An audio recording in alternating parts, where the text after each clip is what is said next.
இயேசு உங்களை நேசிக்கிறார். பிரியமானவர்களே, இந்த நாளில் ஆண்டவர் நம்மளோடு பேசும்படிய வேதத்திலிருந்து ஒரு 3 வசனங்களை கூட வாசித்து ஆண்டவர் நமக்கு கற்றுக் கொடுக்கக்கூடிய காரியத்தை பார்ப்போம். அது மத்தேயுவின் புஸ்தகம் 7வது அதிகாரம் 1, 2, 3, 4 வசனங்கள் இப்படியாக சொல்லுகிறது. நீங்கள் குற்றவாளிகள் என்று தீர்க்கப்படாதபடிக்கு மற்றவர்களை குற்றவாளிகள் என்று தீர்க்காதீர்கள். நீங்கள் குற்றவாளிகளாய் என்று தீர்க்கப்படாதபடிக்கு மற்றவர்களை குற்றவாளிகள் என்று தீர்க்கப்படாதிருங்கள். ஏனெனில் நீங்கள் மற்றவர்களை தீர்க்கிற தீர்ப்பின்படியே நீங்களும் தீர்க்கப்படுவீர்கள் என்று மற்றவர்களுக்கு அளிக்கிற அளவின்படியே உங்களுக்கும் அளக்கப்படும் என்று. நீ உன் கண்ணில் இருக்கிற உத்தரத்தை உணராமல் உன் சகோதரன் கண்ணில் இருக்கிற துரும்பை பார்க்கிறது என்ன? இதோ உன் கண்ணில் உத்திரம் இருக்கையில் உன் சகோதரனை நோக்கி நான் உன்னில் கண்ணில் இருக்க துரும்பை எடுத்து போடட்டும் என்று நீ சொல்லுவது எப்படி? மாயக்காரனே, முன்பு உன் கண்ணில் இருக்கிற உத்திரத்தை எடுத்து போடு, பின்பு உன் சகோதரன் கண்ணில் இருக்கிற துரும்பை எடுத்து போட வகை பார்ப்பாய். பிரியமானவர்களே, அநேக நேரங்களில் மற்றவர்களை குற்றப்படுத்துவது என்ற ஒரு காரியம் எளிமையாக இருக்கணும். எல்லாருடைய வாழ்க்கையிலும் அதுதான். மற்றவங்க செய்கிற குற்றம் உடனே நமக்கு தெரியும். ஆனால் நாம் செய்கிற குற்றம் என்ன செய்யறது நமக்கு தெரியாது.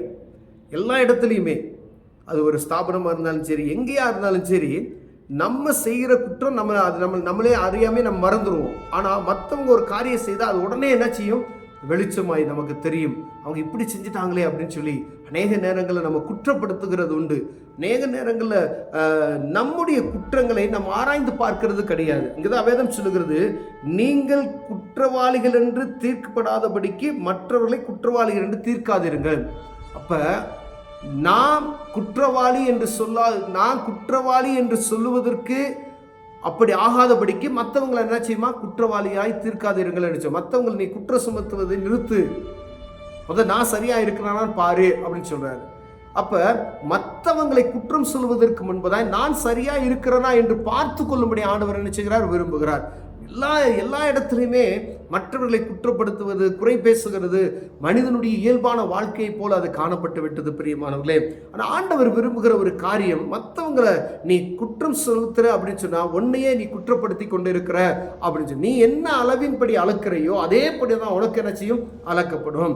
நீ எப்படி மற்றவங்களை நீ நடத்துகிறியோ அதே போலதான் ஆண்டவர் உன்னை நடத்துவார். கீழே சொல்லுவ, ஏனெனில் நீங்கள் மற்றவர்களை தீர்க்கிற தீர்ப்பின்படியே நீங்கள் தீர்க்கப்படுவீர்கள். நீங்கள் மற்றவர்களுக்கு அளக்கிற அளவின்படியே உங்களுக்கும் அளக்கப்படும். நீங்க எப்படி மற்றவங்களுக்கு நீதி செய்றீங்க, மற்றவங்களை நீங்க எப்படி குற்றவாளிகளை தீர்க்கிறீங்க, மற்றவர்களுக்கு நீங்க எப்படி அளந்து கொடுக்கிறீங்க, ஒவ்வொரு காரியமும் நீங்கள் என்ன செய்வீர்களோ அதுதான். பட்டயத்தை எடுத்தவனுக்கு பட்டயத்தினால் தான் சாவு என்று வேதம் சொல்லுகிறது. அப்ப எந்த காரியத்தை நீங்க செய்யறீங்களோ அந்த காரியம் தான் நம்மளை என்ன செய்யும்? பிடிக்கும். நீங்க ஒரு மனுஷனை எப்படி நீங்க தீர்ப்பு சொல்கிறீங்களோ அதே போலதான் உங்களுக்கு அந்த தீர்ப்பு உண்டாகும் என்பதை மறந்து போகாதபடி இருக்கும்படி ஆண்டவர் விரும்புகிறார். பிரியமான, அப்ப எவ்வளவு ஜாக்கிரதை உள்ளவர்களா இருக்கிறோம். விசேஷமாய் கர்த்தருடைய பிள்ளைகள், பக்திமான்கள் என்று சொல்லிக் கொண்டு இருக்கிற நம் பூமியில அநேகம் பேர் இருக்கிறாங்க. ஆனா அவர்களுக்கு ஆண்டவர் சொல்லுகிறது ஒரு காரியம், நாம் மற்றவர்களை குற்றவாளிகள் என்று சொல்லுவதற்கு நமக்கு அதிகாரம் கிடையாது. ஏன்னா நான் எப்படி இருக்கிறேன் அப்படி நான் நிர்ணயிச்சு நான் குற்றவாளியாய் தீர்க்கப்பட்டு போய் விடுவேன், நான் ஒரு குற்றவாளியாய் நிற்பேன். அப்படி ஏதோ ஒரு காரியம் ஆண்டவர் நமக்கு நம்முடைய குற்றத்தை எடுத்து, ஏன்னா நம்ம ஆராய்ந்து பார்க்கிற அனுபவம் நம்ம கிட்ட கிடையாது.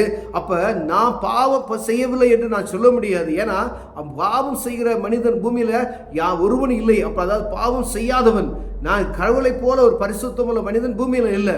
அப்ப எல்லாருமே குற்றம் செய்திருக்கிறோம். ஆனா கிருபை நிமித்தமாய் ஒவ்வொரு நாளும் நம்ம வழியில நடந்து கொண்டு போயிருக்கிறோம் என்பதை பார்க்கும்படி அழைக்கப்படுகிறோம். ஏன்னா மற்றவர்களை நாம் குற்றம் செலுத்துகிறது, மற்றவர்களை அழைக்கிற அளவின்படி மற்றவர்களை எப்படி நம்ம நியாயம் தீர்க்கிறோம் என்கிறதை பார்க்கும்படி அழைக்கிறோம். எல்லா நேரத்திலையும் என்ன செய்வோம்? பொதுவாக குடும்பத்தில் இருந்தீங்கன்னா சரிங்க, ஒரு 5 பேர் அண்ணன் தம்பி அக்கா தங்கச்சி இருக்கிறாங்க அப்படின்னு வச்சுக்கோங்க. ஒருவருக்கு ஒருவர் குற்றம் செலுத்துவது ஈஸி. ஆனால் இதை சொல்லி அதை சீர்படுத்துவதற்கு, அதை செய்யாதபடிக்கு இவங்க அவங்கள குற்றம் சொல்லுவாங்க, அவங்க இவங்கள குற்றம் சொல்லுவாங்க, இவங்க இப்படி செய்யறாங்களே அப்படி செய்யறாங்களே அப்படின்னு சொல்லுவாங்க. ஆனால் நான் எப்படி இருக்கிறேன் என்பதை பார்க்கும்படி ஆண்டவர் விரும்புகிறார். ஒருவேளை மற்றவங்க ஈஸியா சொல்லிடலாம், சொல்லிட்டு அந்த காரியத்தை நான் செய்தேன் என்றால் அது எவ்வளவு குற்றவாளியா நான் நிற்கேன் என்பதை பார்க்கும்படி ஆண்டவர் விரும்புகிறார். அதை உணர்ந்து கொள்ளணும். நான் மற்றவங்களை ஒரு சாதாரண ஒரு காரியத்தை நான் சொல்லி அதை குற்றவாளி என்று சொல்லிவிட்டு அதே காரியத்தை நான் செய்து கொண்டு இருந்தேன்னா அது அதோட பெரிய குற்றவாளியை நான் நிற்பேன் என்பதற்காக தான் இது சொல்லப்படுகிறது. அப்போ மற்றவங்களை குற்றம் சொல்லுவதில் நம்ம நிதானித்து நிறுத்தி கொள்ள வேண்டும் என்று ஆண்டவர் விரும்புகிறார். உடனே யாரை குற்றவாளி என்று தீர்த்து விடக்கூடாது. வேதமே சொல்லுது, 2-3 சாட்சிகள் ஒரு காரியத்துக்கு இல்லாதபடி யாரையும் குற்றவாளி என்று சொல்ல முடியாது என்று சொல்லப்படும். அப்ப நான் கரெக்டா இருக்கிறேனா அப்படின்னு சொல்லி நம்ம ஒவ்வொருவரும் நம்மளை ஆராய்ந்து பார்த்து மற்றவர்களை குற்றவாளிகளை ஆக்காதபடிக்கு நம்ம கவனமாக இருக்கும்படி ஆண்டவர் விரும்புகிறார். பிரியமான அநேக நேரங்களில் தேவ காரியத்தில் அநேகம் பேர் நம்ம என்ன சொல்ல ஊழியர்களுக்கு விரோதமாய் நம்ம பேசி விடுகிறோம். அதுல கவனமாக இருக்கும்படி ஆண்டவர் விரும்புகிறார். பிரியமானவர்களே, அவர்களை நியாயம் தீர்ப்பதற்கு நான் இருக்கிறேன், உனக்கு அதுக்கு சம்மந்தமே கிடையாது என்று சொல்கிறார். அதே போலதான் ஒவ்வொரு மனிதனுக்கும் ஆண்டவர் இருக்கிறார். அப்ப டக்குன்னு ஒரு மனிதனை குற்றவாளிகள் என்று அதுக்கு அரசாங்கம் இருக்கு, அதுக்கான ஆட்கள் இருக்கிறார்கள். அதனால நாம் மற்றவர்களை குற்றவாளி என்று சொல்லாதபடிக்கு நாம் எச்சரிக்கையா இருக்கும்படி அழைக்கப்படுகிறோம். பிரியமானவர்கள், அதே போல நம்முடைய கண்ணில் இருக்கிற துரும்பை எடுத்து போடாதபடிக்கு மற்றவனுடைய கண்ணில் உன் கண்ணில் துரும்பு இருக்கு, அப்ப ஏன் அதான் எல்லாம் அது என்ன சொல்லப்படுதுன்னா, எனக்குள்ள 1000 பாவங்கள் இருக்கும், ஆனா அதை நான் உணராதபடிக்கு மற்றவங்களுடைய காரியத்தை நான் எடுத்து உரைத்து கொண்டிருப்பேன் சொன்னால் அது தவறு என்று சொல்லப்படுகிறது. அப்ப நான் என்ன சரிப்படுத்திக் கொள்ளணும்?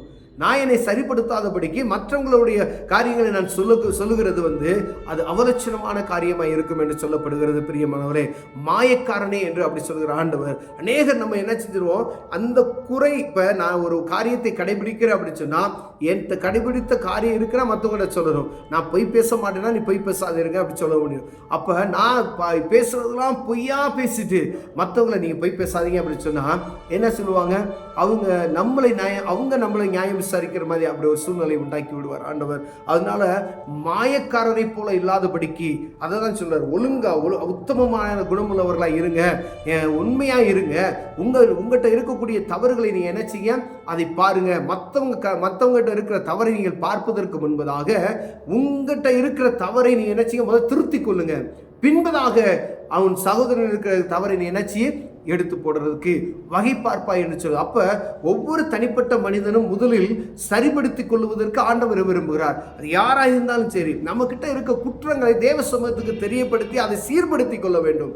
அதை சீர்படுத்தி விட்டு அந்த காரியத்தை மற்றவர்களுக்கு சொல்லும் பொழுது அது பரிபவம் நமக்கே அது என்ன செய்யும், ஒரு நல்மனதோடு ஒரு ஆத்ம திருப்தியோடு சொல்றோம் அப்படின்னு சொல்றோம் பார்த்தீங்களா, அப்படி இருக்கும். ஒருவேளை அந்த குற்றத்தை நான் செய்து விட்டு மற்றவங்களை அதை செய்யாதீங்க அப்படின்னு சொன்னா அது எனக்கும் மற்றவங்களுக்குள்ள வித்தியாசம் கிடையாமல் போயிடும். அப்போ ஆண்டவர் என்ன விரும்புகிறார், மற்றவங்க நீ குற்றவாளி என்று சொல்வதற்கு, மற்றவங்க மேல ஒரு தவறை நீ சுட்டி காண்பதற்கு முன்பதாய் உன்கிட்ட அந்த காரியம் இருக்கா என்பதை பார்க்கும்படி ஆண்டவர் விரும்புகிறார். ஒருவேளை அந்த காரியம் நமக்குள்ள இருக்கு, நான் அதை பத்தி பேசவே முடியாது, முதல்ல நீ உன்னை சீர்படுத்திக் கொள்ளு, மற்றவங்களுக்கு நீ என்ன செய்யணும் புத்தி சொல்லு அப்படின்னு சொல்றாரு.